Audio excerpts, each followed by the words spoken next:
नमस्कार फ्रेंड्स। आज हम जो टॉपिक करने जा रहे हैं वो है फैक्टराइजेशन ऑफ क्यूबिक पॉलिनोमियल। तो इनको एक एग्जांपल से समझेंगे। इसके लिए जो प्री रिक्विजिट है, मतलब जो पहले से पता होना चाहिए, वो है मिडिल टर्म स्प्लिटिंग। उसका वीडियो ऑलरेडी है, आप वहाँ से देख सकते हैं।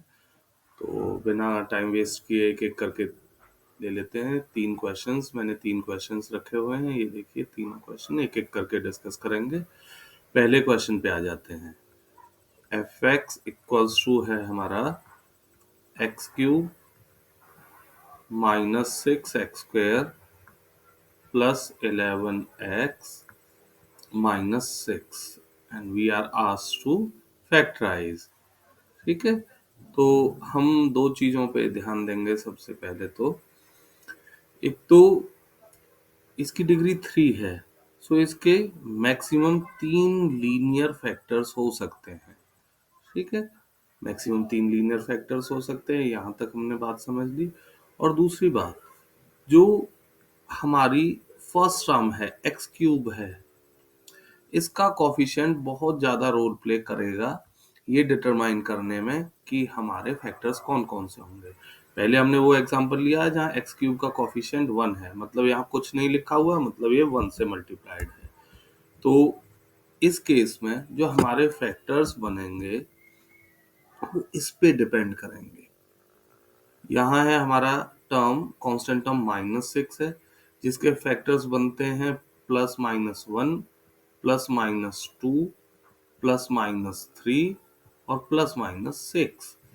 तो जितनी भी हमारी जीरोस होंगी इस पॉलिनोमियल की, वो इन्हीं में से होंगी। ठीक है, तो ये बात हमें सबसे पहले समझ लेनी है कि उन पॉलिनोमियल्स में जिनमें हाईएस्ट टर्म का कोफिशिएंट यूनिटी है, उसकी जीरोस कहाँ से हमें पता चलेंगी? हमें जो कांस्टेंट टर्म है उसके फैक्टर्स से पता चलेंगी। चलिए, तो हमारी सबसे पहला केस हो गया +1 या -1। एक एक करके रख के देखते हैं। इसमें f1 रख के देखा हमने, 1 का क्यूब -6 इंटू 1 का स्क्वायर प्लस 11 इंटू 1 -6। सिंप्लीफाई करते हैं, 1 का क्यूब हो गया 1, 6 इंटू 1 का स्क्वायर -6 बन गया, 11 इंटू 1 11 हो गया प्लस का, और -6 एज इट इज। तो हमने देखा 6 और 6 नेगेटिव के 12 हो गए, 1 और 11 प्लस के 12 हो गए। रिजल्टेंट आया 0, मतलब कि हमारा एक 0 बन गया +1। अगर +1 0 बनता है तो हम सीधा सीधा लिख देंगे x minus 1 is a factor of F x. अभी अभी हमने कहा था, क्योंकि क्यूबिक पॉलिनोमियल है, इसके मैक्सिमम 3 फैक्टर्स बनेंगे, 3 लीनियर फैक्टर्स बनेंगे। एक हमने निकाल दिया है x माइनस 1, अब हमें 2 और निकालने हैं। तो हमारे पास 2 तरीके हैं, या तो उसी तरह हिट एंड ट्रायल करते रहें, बाकी के फैक्टर्स निकालते रहें, या फिर हमारे पास दूसरा तरीका क्या है कि एक फैक्टर निकल गया, हमें पता है कि अगर ये इसका फैक्टर है तो इस गिवन पॉलिनोमियल को ये पूरा पूरा डिवाइड कर देगा, इस पॉलिनोमियल को डिवाइड कर दो और जो हमारा कोशेंट आएगा उसको फर्दर फैक्टराइज कर दो। चलिए देखते हैं कैसे करेंगे। हम पॉलिनोमियल को डिवाइड करना सीख लेते हैं। X cube minus 6x² plus 11x minus 6, और इसको हम डिवाइड करेंगे कितने से? x प्लस 1 से, क्योंकि x प्लस 1 इसका फैक्टर है। अब डिवाइड करते टाइम आपको क्या करना है? x माइनस 1 से डिवाइड करेंगे, x माइनस 1 इसका फैक्टर है। डिवाइड करते टाइम ये ध्यान रखेंगे कि हम फर्स्ट टर्म को फर्स्ट टर्म से डिवाइड करेंगे। जैसे एक्स क्यूब है, इसकी फर्स्ट टर्म, इसको x से डिवाइड करेंगे हम, तो हमारे पास जो क्वोशंट आया x² आया, उसको यहाँ लिख देंगे x²। अभी हमें पता है कि हम डिवाइड कैसे करते हैं। मान लिया हमें 5 को 2 से डिवाइड करना, 2 2 जा 4, और नीचे वाली टर्म का साइन चेंज कर दो, इनका रिजल्टेंट यहाँ लिख दो। सेम वे x² है, ये हमारा फिलहाल कोशेंट बन गया, x माइनस 1 डिवाइसर बन गया, तो x² से x माइनस 1 को वापस से मल्टीप्लाई करेंगे। मल्टीप्लाई किया, x³ minus x square. Subtract करने के लिए सेकंड पॉलिनोमियल के हम साइन चेंज कर देते हैं, ये दोनों टर्म्स कैंसिल हो गई, एक प्लस का 1x³ है, एक माइनस का 1x³ है, तो बचा 0x³। उसको लिखने की जरूरत नहीं है, हमारे पास बचे -5x² plus 11x -6। Same process को वापस से रिपीट करेंगे। कैसे रिपीट करेंगे? ये है माइनस का 5x² और ये है प्लस का x, डिवाइड करेंगे तो कितने पे गया? -5x। दोनों टर्म से मल्टीप्लाई किया, ये बच गया आपका -5x² और प्लस का 5x। वापस से हमने सीधी लाइन डाली, साइन चेंज किए, ये टर्म्स कैंसिल हो गई, हमारे पास बचा 6x -6।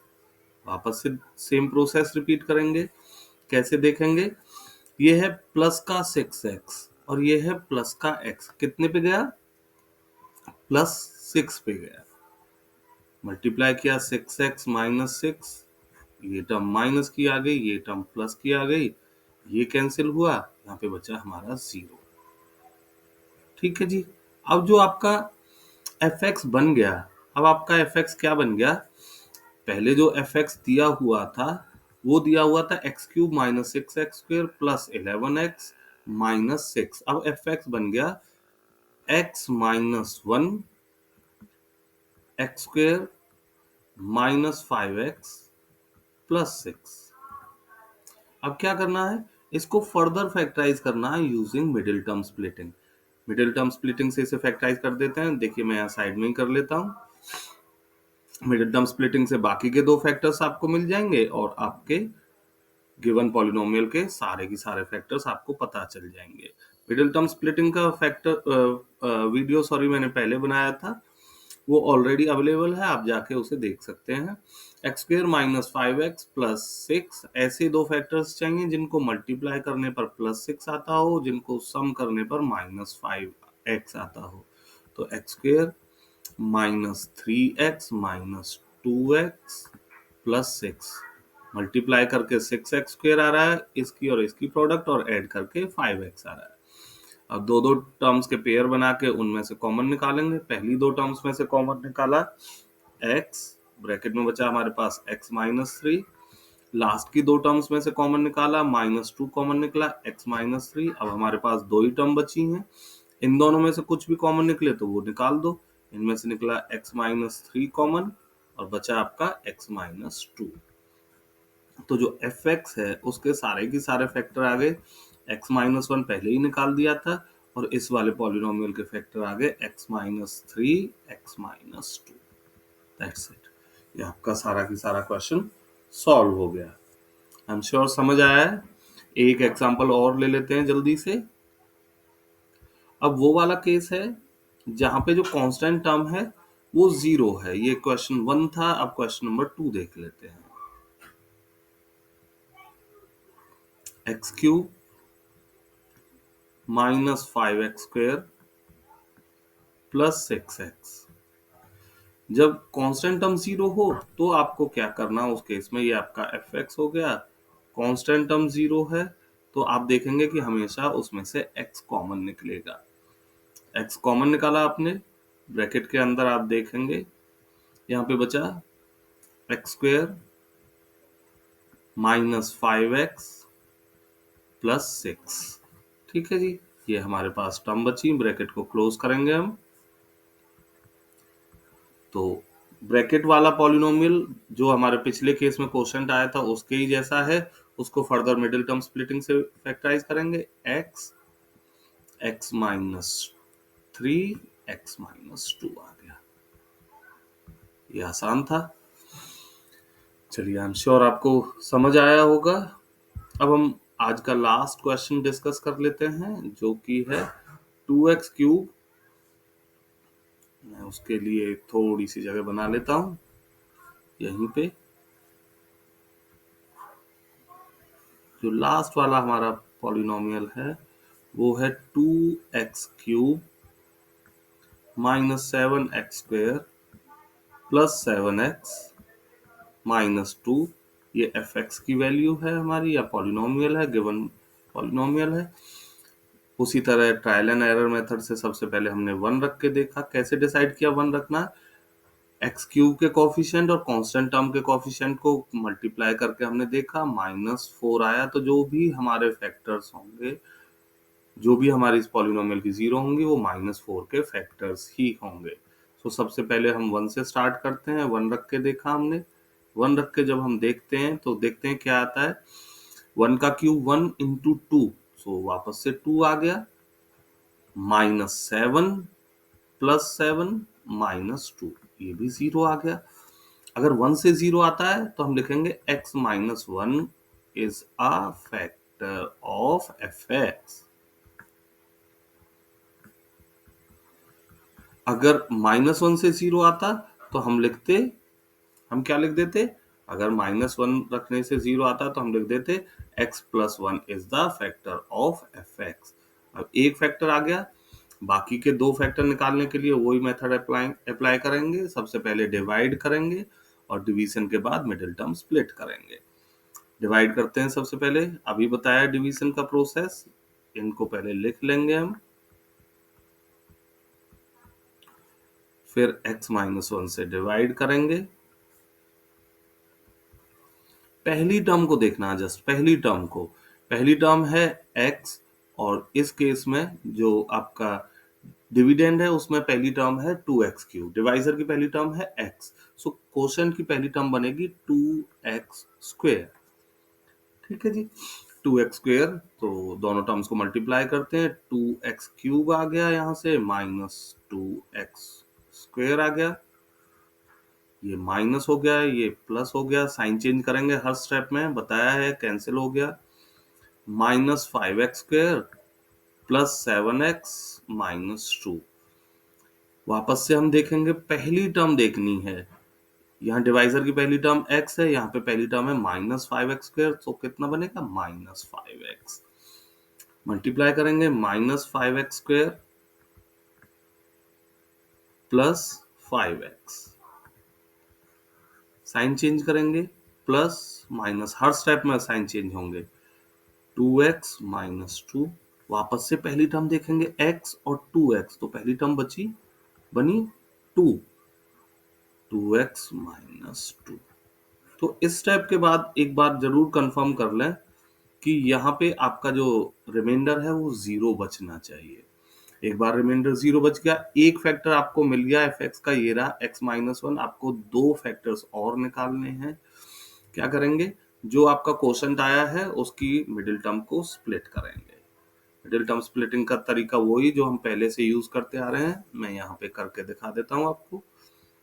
2x² - 5x + 2, ऐसे 2 फैक्टर्स चाहिए जिनको मल्टीप्लाई करके कितना आ जाए? +4, और उनका सम कितना आ जाए? -5। तो हमारे 2 फैक्टर्स बने 2x² -4x -1x। अब देखिए, -4 और -1 को मल्टीप्लाई करेंगे तो +4 आ जाएगा, और इनका सम निकालेंगे तो -5 आ जाएगा। तो ये आपको जरूर ध्यान देना है। मिडिल टर्म स्प्लिटिंग का वीडियो ऑलरेडी है चैनल पे, आप जाके वहां से देख सकते हैं। पहली 2 टर्म्स में से कॉमन निकाला, 2x कॉमन निकल गया, बचा क्या? x - 2। लास्ट की 2 टर्म्स में से कॉमन निकाला, -1 कॉमन निकला, बचा क्या? x - 2। अब इस पूरी की पूरी टर्म और इस पूरी की पूरी टर्म में से कुछ कॉमन निकल रहा है, x - 2 कॉमन निकल रहा है, बचा क्या? 2x - 1। तो हमारे fx के सारे फैक्टर्स यहाँ लास्ट में जरूर लिख देंगे हम। fx = एक फैक्टर हमने पहले निकाला था x - 1, और 2 फैक्टर्स ये आ गए x - 2, 2x - 1। ठीक है, तो ये है आज का डिस्कशन। जैसा मैंने कहा था, हम 20 डेज तक लगातार इम्पोर्टेंट क्वेश्चंस क्लास 9th के मैथ्स के लाते रहेंगे और उनको डिस्कस करते रहेंगे। कोई सब्सक्राइब करने की जरूरत नहीं, कोई लाइक करने की जरूरत नहीं। अगर आपको लगता है कि आप क्लास 9th में हैं, या फिर इस तरह के क्वेश्चंस की, इस तरह की तैयारी की आपको जरूरत है, तो आप सब्सक्राइब करने के बारे में सोच सकते हैं। अगर आपको लगता है कि इससे कुछ बेनिफिट हो रहा है, आपको लग रहा है कि आपको फायदा मिल रहा है, आप लाइक करने के बारे में सोच सकते हैं। कोई कंपल्सन नहीं है, सारा कुछ फ्री ही रहेगा ये। और जब भी मुझ पे समय मिलेगा मैं आपको डेली के डेली ऐसे वीडियोस बनाता रहूँगा, लाता रहूँगा। Bye everybody, take care, practice करते रहिए और ऐसे क्वेश्चंस प्रैक्टिस करिए। कोशिश करेंगे कल एक नई वीडियो के साथ वापस आप लोगों से बात हो। तब तक नमस्कार, बाय एवरीबॉडी।